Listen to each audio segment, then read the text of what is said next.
할렐루야, 좋은 아침입니다. 오늘도 말씀으로 하루를 시작합니다. 슬기로운 아침 시간 갈라디아 1장 말씀입니다. 여러분, 맛집으로 소문난 식당 주인들은요, 한 가지 공통점이 있는 것 같습니다. 그것은 바로 자기가 만든 음식에 대하여서 분명한 소신과 확신이 있는 것이죠. 어떤 손님이 와서 음식이 짜다라고 말해도 주인은 흔들리지 않습니다. 반대로 싱겁다고 해도 그저 웃어 넘길 뿐이죠.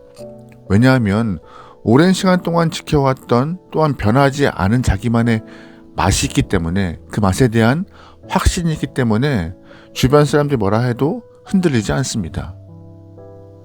확고한 맛을 지켜왔기 때문에 단골들도 생겨난 것이고요.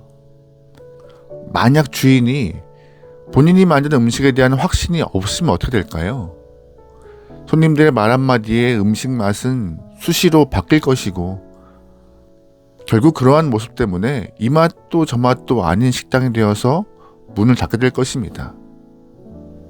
자기 확신이 없으면 환경에 휩쓸리고 사람에게 휘둘리게 됩니다. 오늘 우리가 함께 읽고 있는 갈라디아서 말씀은요, 바로 이 맛, 즉 복음의 진리에 대한 말씀을 하고 있어요. 복음은요, 상황에 따라서 변하거나 누구의 입맛에 맞추어서 바꿀 수 있는 것이 아닙니다. 복음은 영원하신 하나님의 약속이며 인간이 함부로 손댈 수 없는 절대적 가치입니다. 오늘 바울은 이 변하지 않는 복음을 수호하기 위하여서 갈라디아 성도들에게 강력한 어조로 권면하고 있어요. 바울은 갈라디아 지역에서 복음을 전하며 수많은 고초를 겪어왔습니다. 여기에서 말하고 있는 갈라디아라고 하는 것은 하나의 도시가 아니라 비시디아, 안디옥, 이고니온, 루스드라, 더베, 이러한 지역들을 포함하고 있는 전체를 일컫는 말입니다. 바울은 1차 선교 여행을 통하여서 이 지역 곳곳에 이 피 묻은 복음의 씨앗을 뿌리면서 교회를 개척했습니다. 열정이 굉장했죠. 루스드라에서 복음을 전하다가 반대하는 영혼들이 던진 돌에 맞아 죽을 뻔했습니다. 사람들은 바울이 죽은 줄 알고 성 밖으로 버릴 정도로 상태가 참혹했습니다. 그러나 바울은 오뚜기처럼 다시 일어나서 자기를 돌로 쳤던 그 성으로 다시 걸어 들어갔습니다. 왜요? 그곳에 아직 복음을 들어야 할 영혼들이 많았기 때문입니다. 목숨을 아끼지 않고 전했던 그 복음, 돌무더기 속에서도 포기할 수 없었던 그 생명의 말씀을 전했는데 바울에게는 청천벽력과 같은 소리가 들려요. 어렵게 세웠던 갈라디아 교회에 다른 복음이 침투하여서 성도들을 미혹하고 있다는 소식이었습니다. 바울은 안타까운 상황에 바로 펜을 들었고, 그것이 바로 우리가 보고 있는 갈라디아서입니다. 그렇다면 바울이 그토록 경계했던 다른 복음은 무엇일까요? 그것은 바로 유대에서 온 거짓 교사들이 가르쳤던 할례와 율법 준수였습니다. 갈라디아는 이방인 지역이었습니다. 바울은 그들에게 구원은 예수님의 피의 공로를 믿으면 된다, 전적으로 하나님의 은혜로 구원받는다라고 가르쳤어요. 몸에 새기는 할례는 구원에 대하여서 아무런 영향력이 없다라고 분명히 선포했죠.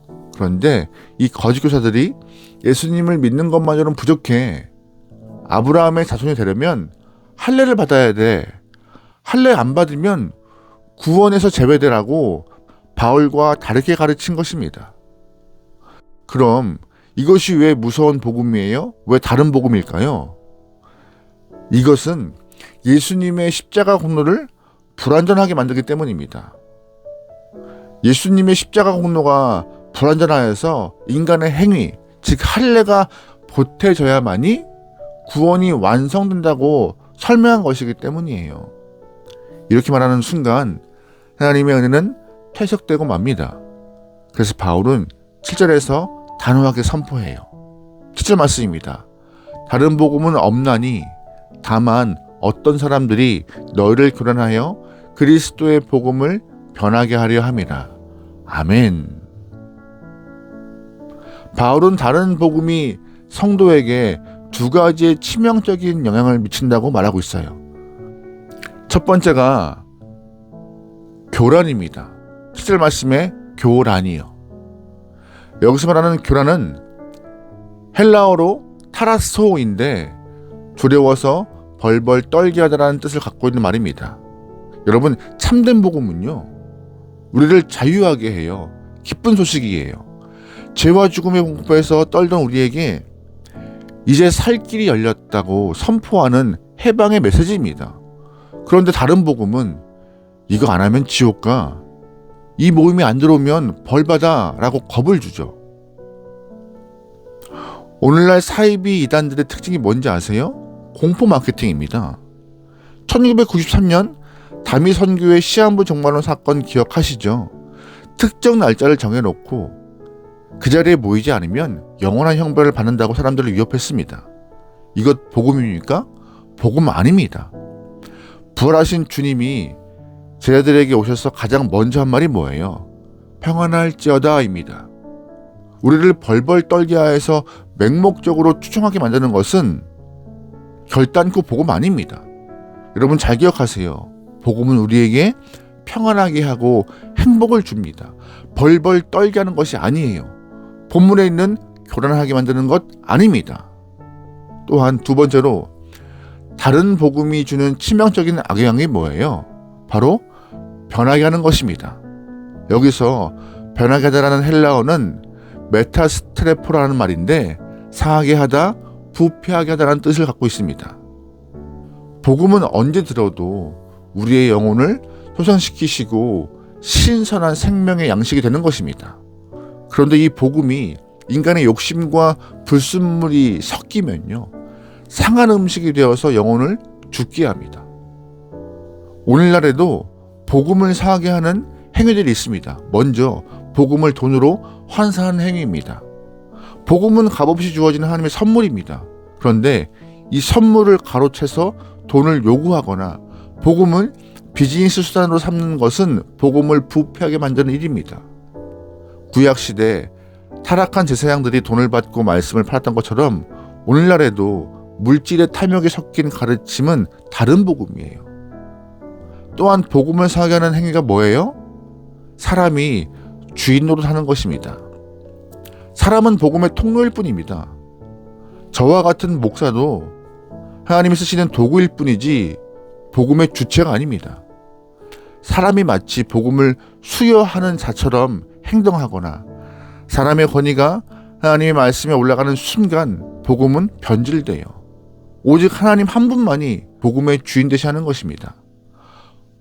여러분, 우리는 어떤 복음 위에 서 있습니까? 혹시 사람의 평가나 세상의 유행 따라서 흔들리는 입맛대로 복음을 믿고 있지는 않습니까? 복음은 변하지 않습니다. 어제나 오늘이나 영원토록 동일한 예수 그리스도의 말씀입니다. 사단은 끊임없이 우리를 두렵게 하고 교란시키고 복음을 상하게 만들고 변질되게 합니다. 그러나 우리가 하나님의 전적인 은혜, 예수 그리스도의 온전한 공로만 붙잡고 있다면 우리는 흔들리지 않을 것입니다. 여러분, 다른 복음 경계하십시오. 그리고 우리를 자유하게 하며 기쁘게 하는 참된 진리 위에 굳건히 설 수 있길 소망합니다. 사람이 아닌 하나님만 영광 받으시는 교회, 은혜가 강물처럼 흐르는 귀한 공동체, 그리하여서 참된 복음의 맛을 세상에 전할 수 있는 아름다운 맛집과 같은 영혼들의 삶이 되기를 주의 이름으로 축원합니다. 아멘. 기도하시겠습니다. 사랑하는 하나님, 이 땅에 발 딛고 있는 저희들입니다. 들리는 것, 보이는 것대로 복음을 바꾸고 내 입맛대로 변질시키지 않게 허락하시고 오직 말씀 그대로 신뢰하여서 또한 신뢰한 말씀을, 믿는 말씀을 삶으로 적용시켜 하나님을 기쁘게 할 수 있는 성도가 되게 허락하여 주시옵소서. 복음을 바르게 나누고 바르게 증거할 수 있는 귀한 영혼 되게 나오니 우리 심령 가운데 동행하여 주시옵소서. 오늘 하루를 맡기오며 예수님의 이름으로 기도합니다. 아멘.